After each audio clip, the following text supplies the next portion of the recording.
Hola amigos, soy Manuel Ávila y esto es Espiritualidad y Ciencia.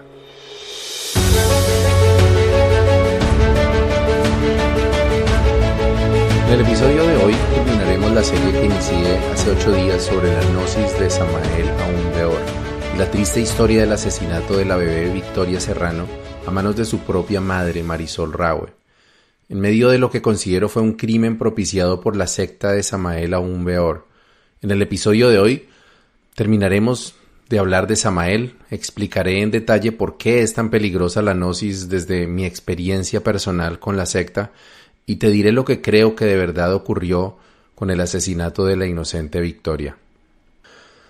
México es una nación donde, al igual que en Colombia, el realismo mágico se vive intensamente, como decía mi amigo Amílcar. Y sus gentes forman una amalgama de fe, tradiciones, creencias y supersticiones que cuando se mezclan con la pobreza, la violencia y la falta de oportunidades y también la esperanza de un mejor mañana, se forma un caldo de cultivo para todo tipo de iglesias, sectas y sistemas pseudocientíficos que en mi opinión al final del día hacen más mal que bien en el pueblo que pretenden ayudar. En otras circunstancias, Víctor Manuel Gómez pudo haber sido un líder político de la misma talla que Jorge Eliezer Gaitán, personaje con quien a menudo lo comparaban por su elocuencia, marcado acento bogotano y hasta cierto punto parecido físico. Fue tal su influencia pública que conquistó el interés de la mayor estrella de cine de habla hispana de todos los tiempos, Mario Moreno Cantinflas, de quien Samael sería guía espiritual y maestro, y además beneficiario de las jugosas donaciones que el famoso y adinerado actor mexicano le hacía. En México, Samael produjo la amplia mayoría de sus libros gnósticos, abarcando temas como la teurgia o magia ceremonial, que es una práctica de origen griego relacionado con la mediumnidad y que fue explorada y divulgada por el famoso ocultista inglés Aleister Crowley, de quien se dice Samael también plagió muchas de las ceremonias y textos que publicó. También escribió Samael sobre runas, cábala, tarot, extraterrestres, reencarnación y por supuesto siguió recalcando la importancia de practicar el Sahaja Maituna o magia sexual para aniquilar el ego y conquistar poderes psíquicos. El otro evento que también terminaría por impactar mi vida décadas más tarde sucedió hacia el final de su vida cuando intensificó las referencias a dioses y tradiciones indígenas en sus escritos.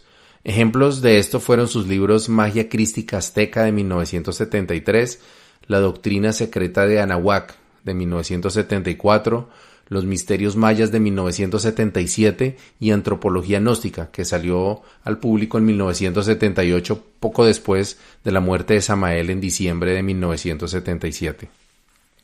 Estos libros, que a pesar de sus títulos hablan muy poco de tradiciones y de cosmogonías reales de los pueblos indígenas que menciona. Samael más bien trata de argumentar que los pueblos nativos americanos son esencialmente gnósticos y que la gnosis es inherentemente compatible con los sistemas espirituales ancestrales. Esta afirmación, que no resiste un análisis antropológico o sociológico serio, le sirvió sin embargo para atraer un gran número de indigenistas, neochamanes y mestizos en busca de la espiritualidad de sus ancestros que había sido olvidada en el tiempo. En este último grupo se encontraron los abuelos Oagagua y Siguacinza, fundadores del pueblo-nación Muisca Chibcha, quienes durante los últimos años de vida de Samael Aún Weor se convirtieron en miembros activos y sacerdotes de la iglesia gnóstica, llegando incluso a viajar a México para entrevistarse directamente con su maestro, según me contó el abuelo Oagagua en alguna oportunidad. Otro líder indigenista seguidor de las enseñanzas samaelianas fue Domingo Díaz Porta, quien en 1977 fundó la Mancomunidad de la América India Solar, MAIS, que es la organización a la que perteneció Amílcar Vargas, que fue mi invitado en un conversatorio hace poco tiempo. Díaz Porta y los hermanos Ingativa Neusa, junto a muchos otros seguidores de Samael, se dedicaron a propagar la doctrina gnóstica, convenientemente sincretizada o acomodada dentro de las tradiciones indígenas que paralelamente se esforzaban por rescatar y resignificar. En alguna oportunidad, el abuelo Siguacinza me explicó línea por línea el capítulo 19 del libro La Doctrina Secreta de Anahuac, en la que, según su interpretación, Samael invitaba a los pueblos americanos a despertar a sus dioses a través de la magia sexual. Decía Samael en este libro: Fuera del cuerpo físico, el hombre despierto puede invocar a los dioses santos de los aztecas, mayas, toltecas, los dioses de los códices Borgia, Borbónico, etcétera, etcétera, etcétera, vienen al llamado del hombre despierto. Mediante el auxilio de los dioses santos, el hombre despierto puede estudiar en la luz astral la doctrina secreta de Anahuac. Estos acuerdos, algunos públicos y otros secretos entre las organizaciones gnósticas samaelianas y los movimientos indigenistas, fueron el preludio a la desaparición del famoso líder esotérico. En agosto de 1977, Samael comenzó a sentirse mal, a adelgazar y a perder el apetito. En octubre tuvo una aparente mejoría, pero en noviembre le sobrevinieron violentos dolores abdominales, que finalmente le impidieron continuar con sus viajes y actividades laborales. Haciendo acopio de valor, Samael se presentó en un festival organizado por la Ajiacac que se llamaba el Día de Quetzalcóatl, pero a duras penas podía mantenerse en pie. Habló durante 15 minutos en lo que sería su última aparición pública. Aquejado por los intensos dolores e intuyendo la cercanía de su partida, hizo énfasis en su discurso en la importancia del sufrimiento, la tortura y el martirio para la liberación del alma. Conminó a la congregación a seguir los pasos del Cristo de Nazaret, cargando su cruz, para a través de ella convertirse en la serpiente emplumada del mito azteca. De paso, le recordó a todos que la cruz en realidad simboliza un lingam o falo atravesando el umbral del yoni o vagina. ¿Qué tenía que ver el sexo con los martirios de su enfermedad? Pues probablemente nada, pero prestando atención a sus escritos, especialmente los que tenían el libro Las Tres Montañas, Samael se recriminaba por sus comportamientos sexuales en el pasado y consideraba que tales delitos siempre culminaban con un doloroso castigo. «Hijo mío, tienes que sufrir con paciencia las consecuencias de tus errores», exclamó mi madre divina Kundalini. Otra noche, llena de dolor, mi madre exclama con gran voz diciendo: «Hijo mío, tú me habéis cambiado allá en el mundo físico por otras mujeres». «Eso fue en el pasado, madre mía, ahora no te estoy cambiando por nadie». «Tú me habéis cambiado por otras mujeres». «Pasado es pasado, lo que interesa es el presente y yo vivo de instante en instante, hago mal en discutir contigo. Pasado, presente o futuro, tú eres el mismo». «Tienes razón, madre mía». Esto es de Las Tres Montañas, uno de los libros de Samael. Este libro que Samael escribió en 1972 es, por cierto, aquel que sus seguidores señalan de contener, entre comillas, al pie de la letra, la predicción exacta de su muerte. Sin embargo, en mi investigación para este episodio, lo más cercano que encontré fue el relato de una visión o un sueño, en el que Samael viajaba por varios planetas del sistema solar antes de encontrarse con el dios hindú Shiva, quien le pidió que le leyera las líneas de la mano a él. Samael accedió, pero en las líneas de la mano del dios vio su propio futuro. Cuenta que se vio a sí mismo con 53 años, es decir, la edad que tenía 2 años antes de la publicación de este libro, y que a partir de entonces veía 8 años de luchas y sufrimientos que llamó la prueba de Job, al cabo de los cuales tendría que pagar los diezmos de Neptuno para luego resucitar. Bueno, podría reconocerse la coincidencia de no ser, porque a no ser que uno traduzca diezmos de Neptuno como muerte, realmente allí no habla de eso.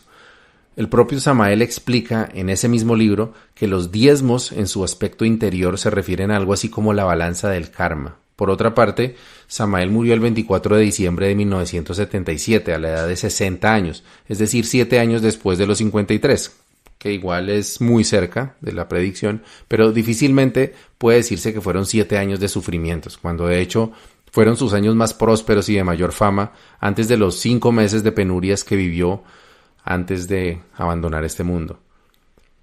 No encontré ninguna referencia fiable sobre el mal que aquejaba a Samael. Los relatos de su hijo Horus hablan de un intenso dolor constante en la región del píloro, es decir, la parte baja del estómago. Se sabe que tomaba medicinas alopáticas, o sea, convencionales y no homeopáticas, o probablemente también.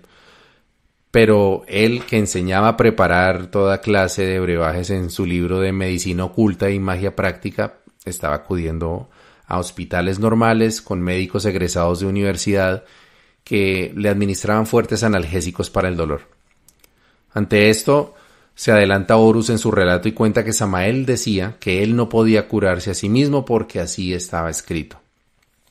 Durante los últimos días de su convalecencia, los dolores se hicieron cada vez más insoportables, y cuando estos remitían, Samael decía que estaba sufriendo enormemente por la salvación de esta humanidad doliente, que era un proceso necesario para cristificarse.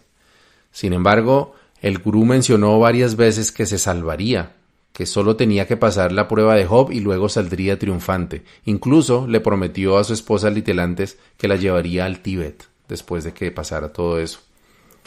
El 10 de diciembre de 1977, Samael se sometió a una cirugía de abdomen, pero los médicos le informaron a sus familiares que no había nada que hacer y le pronosticaron apenas unos días más de vida. Recuerdo que el abuelo Luis Sánchez me contó una vez que una persona cercana a su mamá, durante el tiempo en que ella fue sacerdotisa gnóstica, conoció a uno de los médicos que operaron a Samael ese día. Y éste le contó que cuando abrieron su vientre, encontraron todo carbonizado, como si se hubiera quemado. Entendiendo que no había nada que pudiera hacerse, cerraron su abdomen y lo desahuciaron inmediatamente. El abuelo Luis me dijo que Samael se había carbonizado por dentro con su propia energía sexual mal transmutada. Yo creo más bien que la visión de los médicos fue la de un cáncer con metástasis y probablemente necrosis o algo así. De lo contrario, seguramente habría sido objeto de estudios y análisis extraordinarios. Poco después los médicos le dieron de alta para que pasara sus últimos días en su casa y allí su familia le administró cuidados paliativos. Poco antes de su muerte tuvo una sorprendente mejoría, lo cual es un evento frecuente en pacientes terminales, poco antes de su fallecimiento. El 23 de diciembre dicen que se despertó diciendo: «En un futuro seré muy rico, millonario, el más millonario del mundo, porque deben saber que tendré todas las riquezas del mundo, pero aunque esté muy alto voy a ser el más humilde del mundo». Aparte de eso, ese día no recibió alimentos, se fue quedando sin energía. El 24 de diciembre, poco antes de la medianoche, Samael Aún Weor abandonó este mundo en medio de los rituales y oraciones de sus familiares y amigos que trataban de revertir lo inevitable. A partir de ese momento, las esperanzas de su familia y sus seguidores se centraron en otra profecía que había mencionado en varias oportunidades, de que cuando falleciera, apenas duraría sin vida por 3 horas o máximo 3 días, y que luego regresaría con su cuerpo resucitado para dar testimonio de haber vencido a la muerte con su trabajo interno de tantos años. Sobra decir que pasaron las horas, los días, los meses y los años, y Víctor Manuel Gómez Rodríguez nunca volvió a verse por este valle de lágrimas. Esto no impidió que apareciera más de uno proclamando ser la reencarnación de Samael Aún Weor, como Samael Joab Bator Weor, líder de una tenebrosa secta colombiana llamada Tao, de la que hablaré en un futuro episodio, y que no tiene nada que ver con el Tao de la China, por cierto. El pequeño problema de esta aseveración es que Joab Bator nació 7 años antes de que Samael muriera. Y así como surgieron los Tao de Joab Bator y su padre Kelium Zeus, tras la muerte de Samael surgieron en toda Latinoamérica una infinidad de grupos gnósticos samaelianos, otros detractores de Samael y samaelianos en secreto, como el caso de Pueblo Nación Muisca Chibcha en Colombia y la organización Maíz en México. Todos los discípulos directos de Samael y muchos que apenas llegaron a conocerlo en persona se convirtieron en venerables maestros y presuntos sucesores de Samael.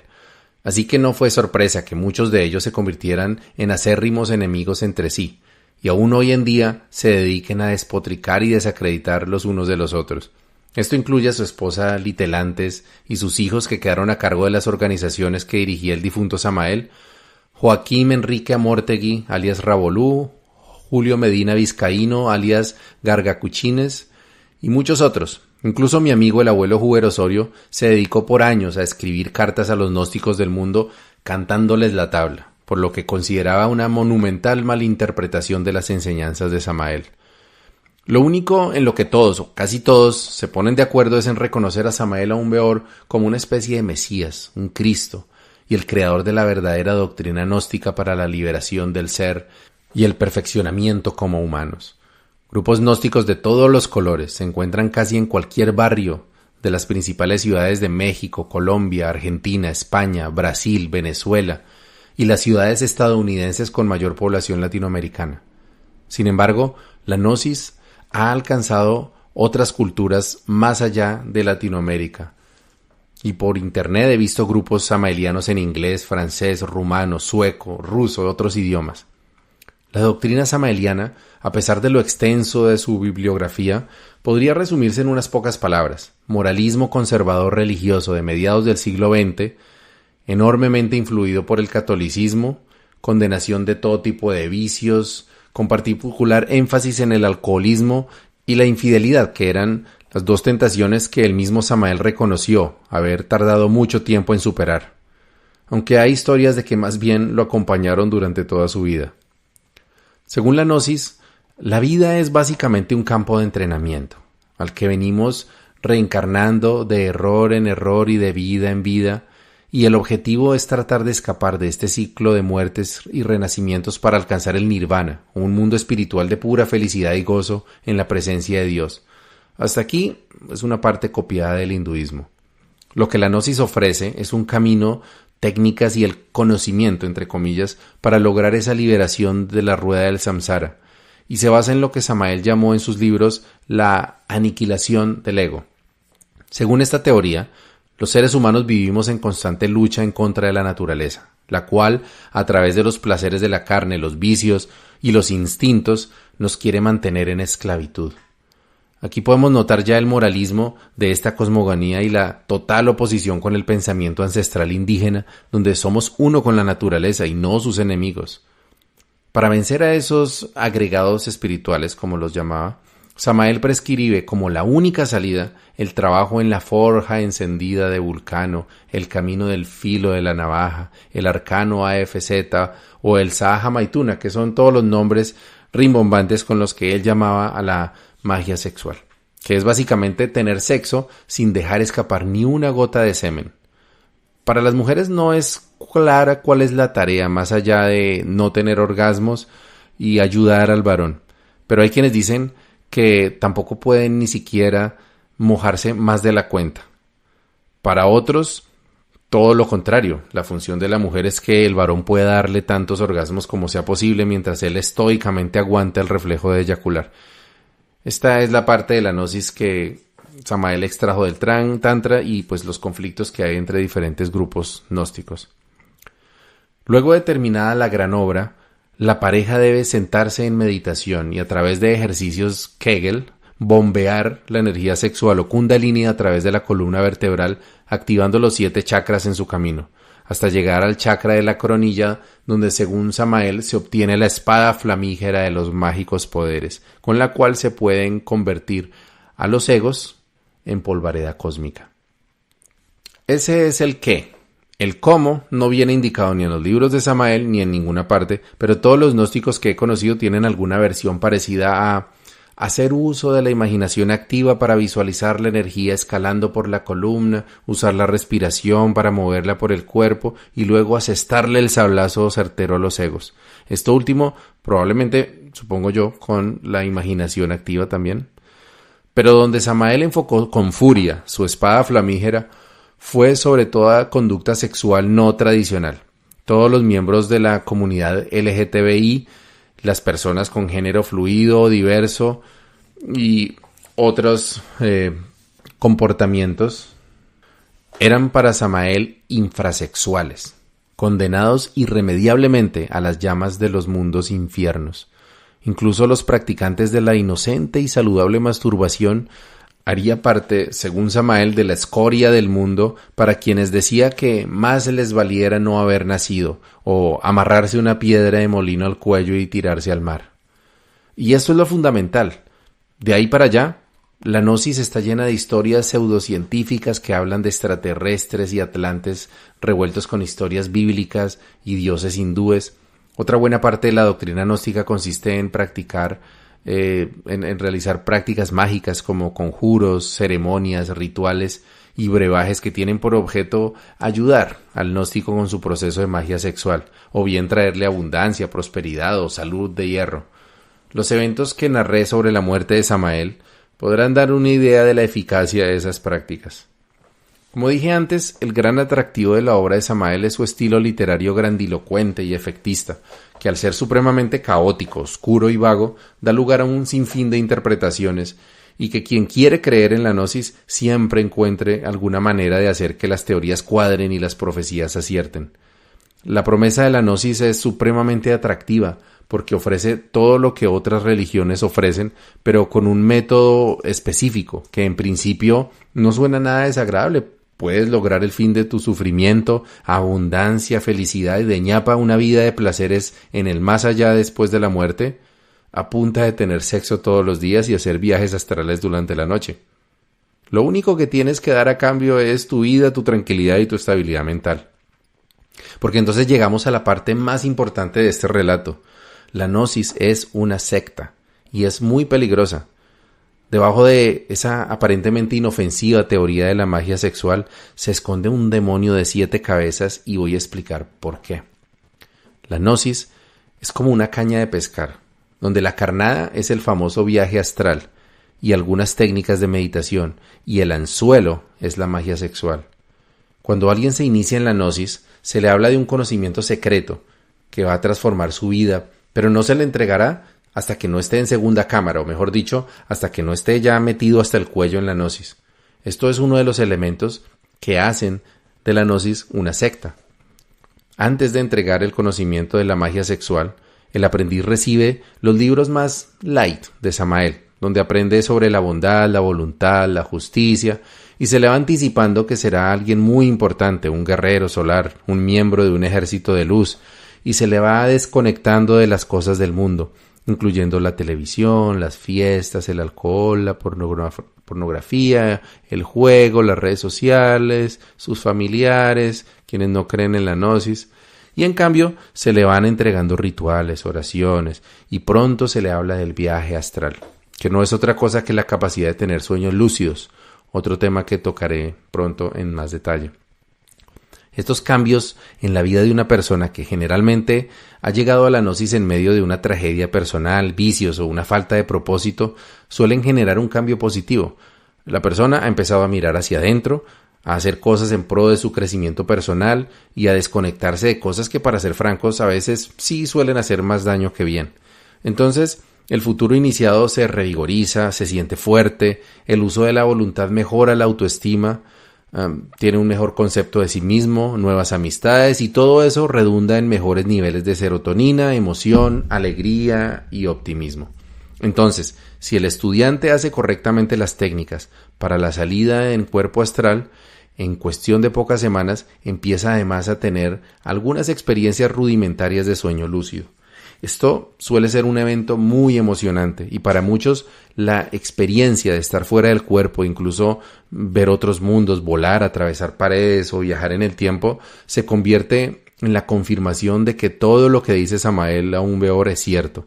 El aspirante se convierte en iniciado en los mundos internos. Ha mordido la carnada. Porque todo lo que acabo de decir es real. Bueno, más o menos. Es real en el sentido de que efectivamente se puede experimentar. El sueño lúcido es un fenómeno ampliamente documentado, aunque no del todo comprendido por la ciencia. Yo he tenido esa experiencia en muchas ocasiones, pero sobre todo y de forma más intensa durante mis años de trabajo en la gnosis.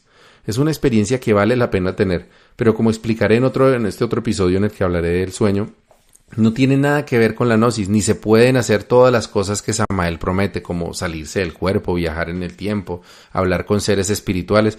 Nada de eso se ha podido comprobar científicamente, a pesar de que muchos científicos lo han intentado. El caso es que para alguien que nunca ha tenido una experiencia metafísica, el viaje astral es, como dije, una confirmación, aunque engañosa, de lo que la gnosis promete y le hace creer que es verdad. En este punto el aprendiz ya está comprometido con el esoterismo y está listo para recibir su primera iniciación.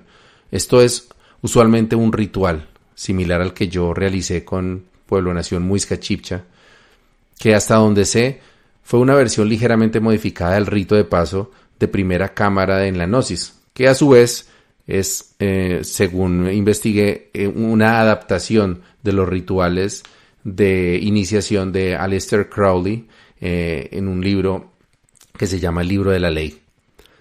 Como narré en el episodio sobre mi rito de paso, un ritual iniciático es un acto de psicodrama muy poderoso y está diseñado para que el iniciado sienta que ha vuelto a nacer, que ya no es el mismo, además de que usualmente una de las partes del rito consiste en hacer votos o juramentos de lealtad al grupo, ofrecer la vida a la causa o incluso promesas más detalladas y onerosas como diezmar toda la vida, entregar propiedades o obediencia incondicional a los líderes. Cuando una persona ha invertido muchas semanas o meses, esfuerzo y dedicación a una meta, no es probable que se eche para atrás cuando está a punto de cruzarla. Así al otro lado lo estén esperando con una olla de agua hirviendo para ponerlo a cocinar y echárselo al gaznate. Después del rito de paso, el iniciado ya no es uno más del montón, ahora es un elegido y está listo para recibir el conocimiento supremo. Entonces, los maestros o iniciados más avanzados le sueltan el matrimonio perfecto y detallan las técnicas para hacer la magia sexual como es debido. Si no tiene pareja, no se preocupe que la comunidad le consigue una. Esto es algo que me contó el propio abuelo Suagagua. Si el iniciado no tiene compañero o compañera, los sacerdotes pueden pedirle a algún varón o alguna dama del grupo que le enseñe la técnica al novato. Aunque no es poco común que sea el propio sacerdote quien se ofrezca para esta tarea, sobre todo cuando quien se inicia es una mujer y ojalá de su agrado. Esto ya se cuida bajo el más estricto secreto, y de una vez declaro que yo no llegué a pertenecer a este círculo en Pueblo Nación o en otras sectas, aunque sí tengo la sospecha de que el abuelo le encargó a una dama de la comunidad que cumpliera esa función conmigo, a pesar de yo estar casado con Paula, ya que la joven en cuestión de repente apareció en mi vida de la nada declarando su amor y respeto además por Paula, porque entendía que ella es la mayor. También supe del abuelo que en sus tiempos era común que las parejas que estuvieran practicando la magia sexual de vez en cuando tuvieran que realizar la práctica delante de sus mayores o de sus abuelos, de tal forma que éstos pudieran avalar o corregir el trabajo que estuvieran realizando. Los abusos sexuales de líderes gnósticos a mujeres que han pasado por el lavado de cerebro que he escrito como parte de este proceso iniciático hacen parte de una de las tantas páginas de la ignominia en mi país y seguramente en la mayoría de países en los que existen grupos gnósticos. Pero aún si no se llegan a presentar estos abusos, la magia sexual representa un peligro enorme para quienes hemos caído en las redes de estas sectas. De forma similar a lo que ocurre con la salida en astral, parte del problema de la magia sexual es que tiene una dosis de realidad. Como he dicho, la magia sexual se basa en el Tantra, que es una sabiduría milenaria que comparte las mismas bases del Sahaja Maituna de Samael: evitar la eyaculación, contener el orgasmo y transmutar la energía sexual para energizar los chakras del cuerpo energético. Sin embargo, el Tantra no menciona nada de espadas flamígeras, de aniquilación de egos, ni tiene problemas con prácticas de sexo diverso, incluyendo la masturbación. De hecho, promueve la masturbación, o mejor llamémoslo el autoamor, para aprender correctamente la técnica. Lo cierto es que si se siguen correctamente las indicaciones, y no las de Samael, porque son tremendamente imprecisas y confusas, sino más bien las de un maestro tántrico como Mantak Chia, por ejemplo, se pueden efectivamente lograr efectos reales como erecciones más duraderas, superar la eyaculación precoz, tener orgasmos múltiples, y estoy hablando de hombres, y orgasmos sin eyacular, orgasmos mucho más intensos y prolongados que los tradicionales, y muchas personas incluso afirman lograr estados alterados de conciencia y sensaciones de unidad con el universo o con la pareja a través de estas técnicas. Si alguien que practica la gnosis, además de lograr salir en astral, llega a tener algunos de estos efectos místicos en el sexo, lo más seguro es que reconfirmará todo lo que Samael dice alrededor del sexo sagrado, que con ello está aniquilando egos, curándose de enfermedades y otras cosas. Pero lo más peligroso es que creen con toda certeza que si llegan a fallar en la obra, es decir, a eyacular por error o dejarse llevar por la pasión o se les olvida meditar o pronunciar un mantra o se dejan llevar por un orgasmo, entonces se cumplirán las fatídicas consecuencias que Samael promete: enfermedades, pérdida del hogar, pérdida de todo trabajo espiritual que se haya hecho, posesiones demoníacas o hasta la muerte. Entonces, el iniciado poco a poco y sin darse cuenta se va llenando de toda esa basura de ilusiones místicas, miedos y conflictos. Esto sin contar que, a pesar de que evitar la eyaculación es menos difícil de lo que se puede pensar, el hecho de tener que contenerla siempre, es una presión que se va acumulando en la mente. Además, según la doctrina samaeliana, la práctica sexual se tiene que realizar diariamente y tiene que durar por lo menos 1 hora. Esto, para muchas parejas, aunque con mayor frecuencia para las mujeres, es una presión inadecuada y sobre todo una invasión a algo tan íntimo. Sé de muchas mujeres gnósticas con problemas de infecciones, irritación y otros problemas vaginales por esta causa. Aún Beor llamaba a la magia sexual el camino del filo de la navaja. Y la verdad es que esa frase describe muy bien lo que se siente seguir el camino de la gnosis. El sexo es una parte muy grande en la vida de la mayoría de las personas y las restricciones samaelianas no aplican solamente a la eyaculación, sino también a la masturbación, la pornografía, desear otras mujeres, mirar con morbo, eso siquiera sin contar con la tragedia que debe ser para un gnóstico vivir con pensamientos homosexuales o con una identidad de género distinta a la de su nacimiento. La esperanza con la que se sostiene un gnóstico es que a medida que va aniquilando egos, avanzando en el camino, las cosas van a ser más fáciles poco a poco, las tentaciones se van a ir, pero eso no llega nunca, por la sencilla razón de que las fuerzas instintivas de los seres humanos ni son egos, ni son demonios, ni se aniquilan de ninguna manera. Lo máximo que se logra es reprimirlas, pero como lo saben muy bien los sacerdotes de la Iglesia Católica, la represión suele acarrear verdaderos males, con los cuales se termina desfogando.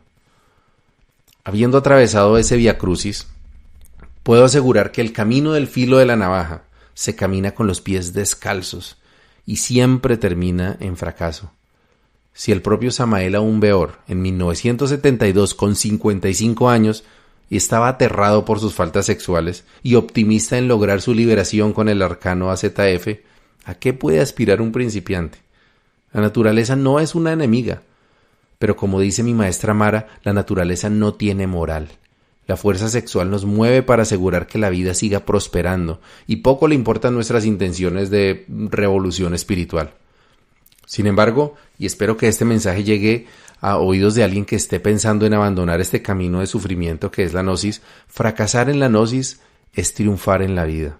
Recuerdo que un abuelo muisca alguna vez me contó que cuando se cayó, es decir, cuando fracasó en la contención de la eyaculación, lo había perdido todo: dinero, su casa, su familia. Este fue uno de los testimonios que caló en mi mente y me empezó a exacerbar un estado permanente de ansiedad latente. Llegado el momento de decidir entre mi salud mental y la liberación de la rueda del samsara, decidí confiar en mi instinto escéptico y reconocer las enormes contradicciones que veía en la gnosis, la poca coherencia de los maestros gnósticos que conocía y atender la nula evidencia científica de todas las aseveraciones gnósticas. Mandé a la mierda el matrimonio perfecto y decidí quedarme con uno imperfecto pero tranquilo. Valga decir que nunca hubo consecuencias negativas con aquella decisión, todo lo contrario. Mi tranquilidad mental regresó eventualmente, mi relación con Paula mejoró hasta niveles que con la gnosis nunca pudimos alcanzar, nuestra prosperidad económica, salud y nuestra mayor alegría, que son nuestros hijos, llegaron después de que abandoné la gnosis. El proceso de desintoxicación de la basura gnóstica no fue fácil ni rápido, pero eso lo contaré con detalles en otro episodio. El juez que falló en el caso de Marisol Fabiola Rahue no encontró méritos para asociar el asesinato de la pequeña Victoria con la gnosis, ni para vincular el caso con el papá de la niña. No soy abogado, ni conozco la ley de España, pero lo que sí creo es que la gnosis tuvo mucho que ver con la tragedia. Con base en mi conocimiento de la gnosis y mi experiencia personal, voy a tratar de completar la historia de esa infortunada familia, para mostrar, si no lo que realmente pasó, lo que potencialmente podría pasar en un caso similar, cuando el infortunio se confabula para que todo lo que pudiera salir mal, salga mal. No sé cuánto tiempo habrán estado en la gnosis Marisol y Raúl antes de los eventos de Santiago de Compostela, pero supongo que habrán sido un par de años o máximo 3. La mayoría de la gente abandona la gnosis después de unos cuantos años, cuando se cansan de luchar contra su propia naturaleza, o cuando se dan cuenta de las incoherencias de los líderes, o cuando se convierten en víctimas de abuso, o simplemente cuando se dan cuenta de que las promesas de tranquilidad, felicidad y prosperidad no llegan. Durante esos años, Marisol y Raúl fueron adoctrinados en magia sexual y sobre los supuestos peligros asociados con eyacular, tener sexo por fuera de la pareja gnóstica y concebir a través de una eyaculación. En el capítulo 5 del libro amarillo, Samael dice lo siguiente sobre el proceso de procreación. Son 9 meses de preparación, 9 meses de castidad, santidad, meditación antes de efectuar el acto secreto con el marido. El futuro padre del niño tampoco debe ser fornicario. Él debe abstenerse durante 9 meses. Él y ella solo deben orar mucho a la Divina Madre, rogándole la dicha de tener por hijo a un gran maestro. Los esposos no deben comer carnes, los esposos deben ser vegetarianos, los esposos deben ser castos en pensamiento, palabra y obra. La cópula sagrada se efectúa en primavera durante el mes de las flores, mayo. En el mes de mayo desciende el Buda para bendecir a la humanidad. Se debe efectuar el acto un día viernes en la aurora. A esa hora está vibrando intensamente el lucero de la mañana. La pareja debe retirarse del acto sin haber eyaculado el licor seminal. Las jerarquías lunares saben utilizar un gameto masculino y un óvulo materno para hacer fecunda la matriz. Así es como vienen al mundo los hijos de la sabiduría. Este es el sistema creador del Kriya Shakti. Con este sistema antiquísimo que se pierde en la noche de los siglos, todo matrimonio yogi podría brindar vehículo físico a cualquiera de los grandes maestros de la venerable logia blanca. Y más adelante, Samael sentencia. La eyaculación seminal es delito, la eyaculación seminal es fornicación brutal. El sistema antiguo de reproducción paradisíaca se realizaba sin la eyaculación seminal en el hombre y sin el orgasmo femenino. Los tenebrosos luciferes de la antigua tierra-luna le enseñaron al hombre la eyaculación seminal. Entonces perdió sus poderes. Esto está representado por la salida del Edén. Causa horror saber que los tenebrosos bonzos del clan del Dagdugpas, dedicados al tantrismo horrible y fatal, eyaculan el licor seminal durante sus prácticas de magia negra. El semen derramado y luego absorbido en el Beria femenino está horriblemente recargado de átomos del enemigo secreto, átomos satánicos recogidos de los propios infiernos atómicos del ser humano. El resultado inevitable de este tantrismo es el descenso de la serpiente hacia abajo, hacia los abismos atómicos de la naturaleza. Así es como la humana personalidad termina separándose definitivamente del espíritu divino. Entonces el ser humano se convierte en demonio. ¿No sería de sorprender entonces que Raúl probablemente estuviera sugestionado con esta preparación para poder engendrar un hijo? Según mi experiencia, los hombres que caemos en la gnosis nos obsesionamos y alienamos muchísimo más que las mujeres, y con frecuencia terminamos descargando en ellas la frustración por la dificultad de la dañina práctica sexual. Es común que las mujeres, además de tener que lidiar con gran parte de las incomodidades que se derivan de esta técnica, son con frecuencia obligadas por los líderes a servirle al varón para que realice su trabajo y juzgadas por el fracaso del hombre. Cuando estuve en el pueblo nación Muisca Chipcha, la abuela Yanguma, esposa del abuelo Soagagua, con frecuencia conminaba a las mujeres a hacer bien el trabajo en la cama, controlando al varón, ayudándolo con la técnica. Decía que así como cuando se riega la leche hirviendo de la olla es culpa de la mujer, también es culpa de la mujer cuando el varón falla en su trabajo de contener la eyaculación. Para una mujer como Marisol Raue, quien al parecer tenía tendencia a algún tipo de enfermedad mental, Esta presión, sumada al deseo de tener un hijo, el amor por su pareja y la lealtad con la secta, llevó a algún tipo de crisis. Esta vez que huyó de su hogar sin rumbo fijo, ¿estaba escapando de una vida que le generaba demasiada ansiedad? Es posible. En medio de su huida se da cuenta que la ansiedad y los pensamientos oscuros no solo no desaparecen, sino que se hacen más intensos. La obsesión con la sexualidad gnóstica que tuerce lo natural y bello del sexo seguramente causó en Marisol, que además tenía un gran instinto maternal, una crisis de ansiedad o un episodio psicótico, en medio del cual bien pudo haber sido abusada por un vagabundo oportunista como ella lo relata, o simplemente haber sido engatusada por algún turista inescrupuloso que al verla tan vulnerable la llevó a la cama y le obsequió ese orgasmo liberador de energía que le había sido negado por meses o tal vez años. Liberada en lo físico pero cada vez más confundida en lo emocional, Marisol vuelve a Raúl tratando de reconciliar en su cabeza el infierno que estaba viviendo con el sentido de culpa que probablemente cargaba por su huida y por haberse ido a la sexualidad natural que Samael tanto aborrecía. En esas condiciones, solo una mujer podría imaginar lo que un embarazo significaría. ¿Era de Raúl quien contenía la eyaculación? ¿O más bien de aquel abusador quien en cambio no había tenido reparo en abusar también de su vida reproductiva? Me imagino a Marisol consultando calladamente a sus líderes gnósticos, a otras mujeres de la organización, y repasando los libros de Samael en búsqueda de una esperanza, una voz de aliento, una oportunidad para ella y para la pequeña Victoria que crecía en su vientre. Pero la respuesta que con seguridad encontró fue terror y amenazas diabólicas. Sé que algunos gnósticos amplifican los supuestos peligros, de por sí fatalistas, para desmotivar a los practicantes de siquiera arriesgarse a faltar a la doctrina. Con todo aquello, meses después del nacimiento de la niña, Raúl, quien ya había manifestado no estar seguro de ser el progenitor, quizás sugirió gastar los ahorros de la pareja en un viaje a Santiago de Compostela para tratar de salvar su relación, pero quizás también, convencido de que Victoria era un ser maligno engendrado por Satanás durante la violación de la que fue víctima Marisol, quién sabe si ayudó a atizar durante meses la hoguera en la mente de la confundida mujer.